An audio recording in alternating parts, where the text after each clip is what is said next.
ಉತ್ತರ ಕನ್ನಡ ಲೋಕಸಭಾ ಕ್ಷೇತ್ರದ ಸಂಸದ ವಿಶ್ವೇಶ್ವರ ಹೆಗಡೆ ಕಾಗೇರಿಯವರನ್ನು ಶಿರಸಿ ನಗರದ ಶ್ರೀ ಮಾರಿಕಾಂಬಾ ದೇವಸ್ಥಾನದ ನೂತನ ಆಡಳಿತ ಮಂಡಳಿಯ ಪದಾಧಿಕಾರಿಗಳು ಶಿರಸಿಯ ಸಂಸದರ ಕಚೇರಿಗೆ ಭೇಟಿ ನೀಡಿ ಸಂಸದರಿಗೆ ಶ್ರೀದೇವಿಯ ಪ್ರಸಾದ ನೀಡಿ ಗೌರವಪೂರ್ವಕವಾಗಿ ಸನ್ಮಾನಿಸಿದರು.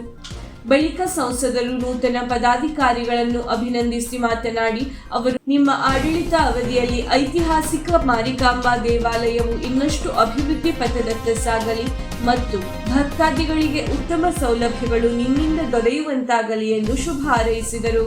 ಅಲ್ಲದೆ ದೇವಸ್ಥಾನದ ಆಡಳಿತವು ಅತ್ಯಂತ ಯಶಸ್ವಿಯಾಗಿ ಮುನ್ನಡೆಯಲು ನಮ್ಮ ಸಂಪೂರ್ಣ ಸಹಕಾರ ಮತ್ತು ಬೆಂಬಲ ಸದಾ ಇರಲಿದೆ ಎಂದು ಭರವಸೆ ನೀಡಿದರು. ಈ ಸಂದರ್ಭದಲ್ಲಿ ದೇವಸ್ಥಾನದ ನೂತನ ಆಡಳಿತ ಮಂಡಳಿ ಅಧ್ಯಕ್ಷ ರವಿ ಬೆಳ್ಳಿಮನೆ, ಉಪಾಧ್ಯಕ್ಷ ಅಶೋಕ್ ಪವಾರ್ ಮತ್ತು ಧರ್ಮದರ್ಶಿಗಳಾದ ವಿನಾಯಕ್ ಶ್ರೀ, ಕೇಶವ್ ಹೆಗಡೆ, ಅರ್ಚನಾ ರಾಘವೇಂದ್ರ ಹೊನ್ನಾವರ ಉಪಸ್ಥಿತರಿದ್ದರು. ವೀಕ್ಷಕ ಮಹಾಪ್ರಭುಗಳೇ, ನಮ್ಮ ಚಾನಲ್ ಅನ್ನು ಸಬ್ಸ್ಕ್ರೈಬ್ ಮಾಡಿ, ಶೇರ್ ಮಾಡಿ, ಪ್ರೋತ್ಸಾಹಿಸಿ.